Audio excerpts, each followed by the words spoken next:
Imagine a warrior so terrifying that the mighty Roman Empire called him the Scourge of God. A nomadic king who built an empire stretching from the Baltic Sea to the Caspian, who made emperors tremble and pay him tribute in gold. His name? Attila the Hun. For nearly 2 decades, he ravaged Europe, sacked cities, and came within a whisper of toppling Rome itself. But who was the real man behind the legend? Today, we're diving deep into the life, conquests, and mysterious death of history's most feared barbarian king. To understand Attila, we first have to meet the Huns. These weren't just mindless raiders, they were master horsemen and archers from the steppes of Central Asia. Experts with the composite bow, they could fire arrows at full gallop while turning in the saddle. Their empire was a loose but deadly confederation of Huns, Ostrogoths, Alans, and other tribes. By the early 400s, they had swept into Europe, settling in the region we now call Hungary, ancient Pannonia. The Romans, already struggling with their own crumbling empire, saw them as unstoppable. Attila was born around 406 AD, the son of a Hun chief named Munzuk. His uncle, King Rugila, ruled a growing Hunnic power that already demanded tribute from the Eastern Roman Emperor. As a young prince, Attila likely grew up riding, fighting, and learning the ways of diplomacy. Some accounts even suggest he spent time as a hostage in Rome or knew Latin and Greek. He was no uneducated savage, he was a shrewd strategist who understood Roman weakness. In 434 AD, when Rugila died, Attila and his older brother Bleda inherited the throne as co-rulers. The Hunnic Empire was already vast, but under these two brothers, it was about to explode. Right away, the brothers flexed their muscles. In 441, they launched a massive invasion of the Eastern Roman Balkans. Cities fell. The Huns crossed the Danube, sacked Nisus and Sirmium, and forced Emperor Theodosius II to pay huge tribute, over 2,000 pounds of gold a year, plus a massive lump sum. But tensions simmered between the brothers. Bleda was older, but Attila was the more ambitious warrior. In 445 AD, Bleda died under mysterious circumstances. Most historians believe Attila had him murdered.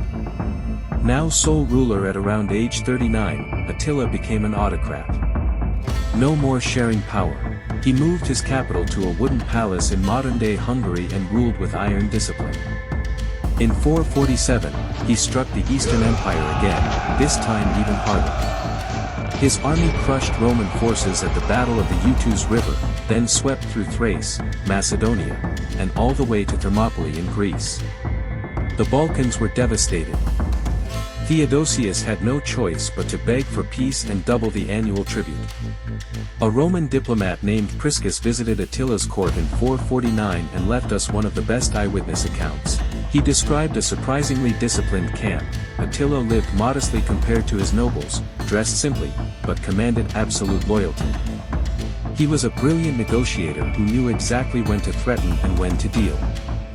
By 450, the Eastern Empire had a new emperor, Marcian, who refused to keep paying. Attila turned his eyes west, to the weakening Western Roman Empire. This was personal.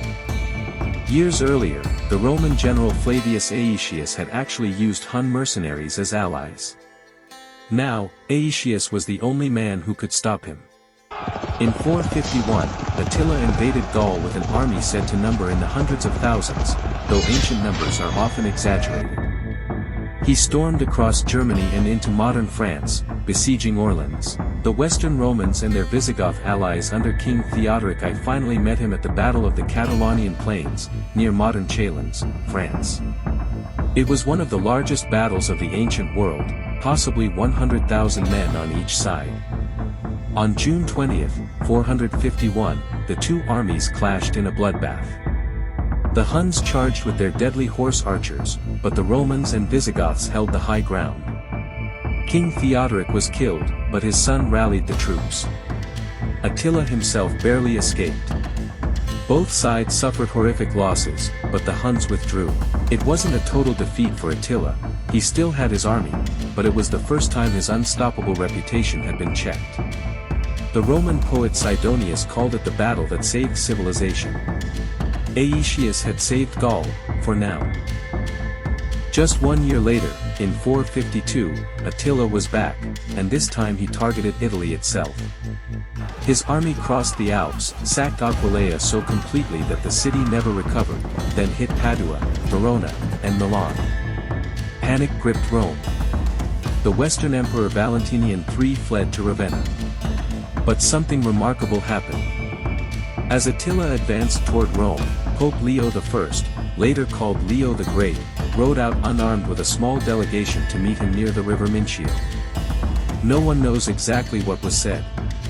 Legend says Leo's holy presence and words convinced Attila to turn back.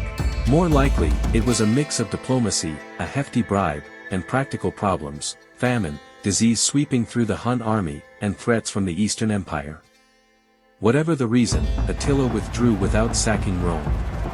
The Pope became a hero, and the papacy gained massive prestige as the protector of the city. Attila had come closer than anyone since the Visigoths in 410 to destroying the Eternal City, but he stopped short. Attila returned to his palace planning yet another strike, this time against the east again. But fate had other plans. In early 453, during a lavish wedding feast to his latest bride, a beautiful Germanic princess named Ildiko, Attila died suddenly. According to the Roman historian Priscus, he drank heavily, suffered a massive nosebleed in his sleep, choked on his own blood, and was found dead the next morning. Some whispered poisoning or even divine judgment. His body was buried in a secret triple coffin of gold, silver, and iron, along with treasures. The slaves who dug the grave were killed so no one would ever find it. To this day, his tomb remains lost. Attila left 3 sons, Elik, Dengizic, and Ernak. Without their father's genius, they fought each other. In 454, the Hunnic Empire shattered at the Battle of Nidao. Germanic tribes rose up and crushed them. Within a generation, the Huns vanished from history as a major power. The empire that had terrified 2 Roman empires was gone. So what is Attila's true legacy?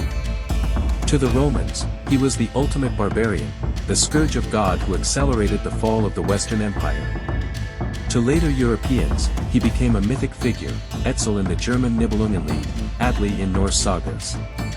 In Hungary today, he's sometimes remembered as a national hero who brought strength to the region. Attila proved one thing: in a time of chaos, one determined leader with a mobile army could humble even the greatest empire. He didn't conquer Rome, but he showed the world it could be broken. What do you think? Was Attila a brutal destroyer or a brilliant unifier?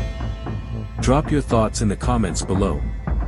If you enjoyed this deep dive, smash the like button, subscribe, and turn on notifications so you never miss our next history adventure. Thanks for watching.